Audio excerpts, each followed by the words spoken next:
20 লাখ টাকা চাঁদা না পেয়ে দোয়া মাহফিলের রান্না করা খাবার ফেলে দেওয়ার অভিযোগ উঠেছে বিএনপি নেতা কাজী খায়রুজ্জামান শিপনের অনুসারীদের বিরুদ্ধে। গেল শুক্রবার বাগেরহাটের মোড়েলগঞ্জের ব্যবইখালী ইউনিয়নের উত্তর সুতালড়ি গ্রামের নূর আলী হাওলাদারের বাড়িতে এ ঘটনা ঘটে।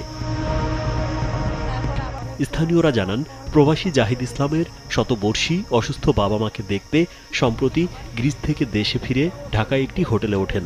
পরে বাবা মায়ের রোগ মুক্তি কামনায় গ্রামের বাড়িতে দোয়া ও মিলাদ মাহফিলের আয়োজন করেন তিনি। ওই অনুষ্ঠানে দাওয়াত দেন স্থানীয় বিএনপি নেতাদেরও।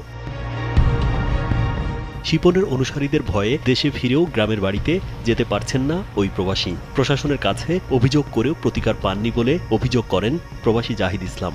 উপায় না পেয়ে এনসিপির 2 শীর্ষ নেতার দ্বারস্থ হয়েছেন বলেও জানান তিনি।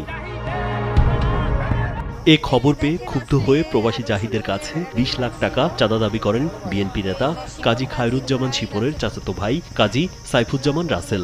চাঁদা দিতে অস্বীকার করায় রাসেল তার ক্যাডার বাহিনী নিয়ে জাহিদের বাড়িতে গিয়ে দোয়া মাহফিলের রান্না করা খাবার ফেলে দেন। এ সময় রাসেলের সঙ্গে ছিলেন শিপনের অনুসারী লোকমান হোসেন খান, মহিউদ্দিন জিলান, মাসুদ খান, নজরুল ইসলাম ব্যাপারী সহ 10 থেকে 12 জন। রাজীব সাবমিট করবেন না কেন? কেন আমরা নিজেরা খাইতে পারছি না? আপনার নওগাঁ মান্দা যেখানে বরণ কাজ কাম করবেন এখানে দিবেন না।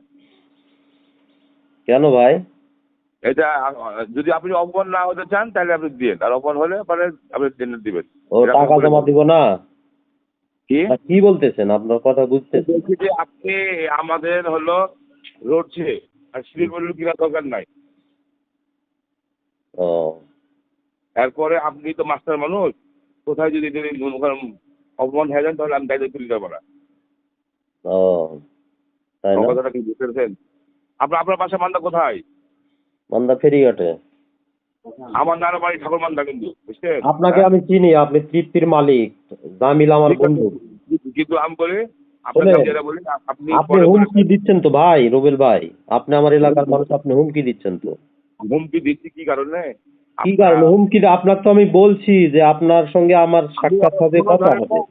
আপনারা আমার কথা হলো কথা বলেন না মিয়া, দালালি দিতেছেন মিয়া। আমি যেটা বলছি আমার এলাকার, আমার নানা বাড়ি এলাকার লোক হলে কি হলো, যদি যদি আরো তাহলে গেল না। আমার কথা হলো যে আপনি হয় টেন্ডারটা দেন না, আমার অনুরোধ থাকলো। আমাদের এখন আমরা 17 বছর খাইতে পাইনি, এখন আমরা খাবো। 17 বছর আমরাও খাইতে পারিনি ভাই। ওই জন্য দিয়ে দিলাম, মান্না টানা সব দিয়ে দিলাম। আমি 17 বছর পরই কাজ পাইলাম, এর আগে পাইনি আমি। দিঘি নিলেন আপনারা? আমরা দিঘি লিনি। চলেছে দিঘি। আপনার রাজশাহীর ছেলে পেলেও ভাগ নিয়ে গেছে দিঘির টাকার। জানেন আপনাদের দিঘি দিয়ে দিয়েছি, আপনার এলাকা দিঘি আমি লিনি ভাই, আমরা লিনি। আমরা টেন্ডার করছিলাম, আমরা পাইনি। আমি মাস্টার মানুষ তো, এই জন্য আমি বলছি যে আপনি এই ঠিক করেন না, এই জন্য রাস্তে পরে আমাদের সমস্যা হবে। আপনারা যদি নিষেধ করেন এইভাবে তাহলে কেমন হয় না? দিবেন। এখন আর এমন ছেলে হয়েছে, মান্দার লোক শুনলেই 4-5টা থাপ্পড় মারবে, তাহলে টাকা লাভ কি আপনার? মান্দার লোক শুনলে মারবে নাকি? হ্যাঁ, ওই কাঠ ব্যবসায়ীদেরকে। মান্দার লোক তো আরো টেন্ডার করছে, আপনার ফাইল অপমান হবে দেখবেন। হ্যাঁ, একটার পর একটা অপমান হবেই। আপনাকে আমি বললাম ব্যক্তিগতভাবে, এর আপনি মাথায় রাখেন।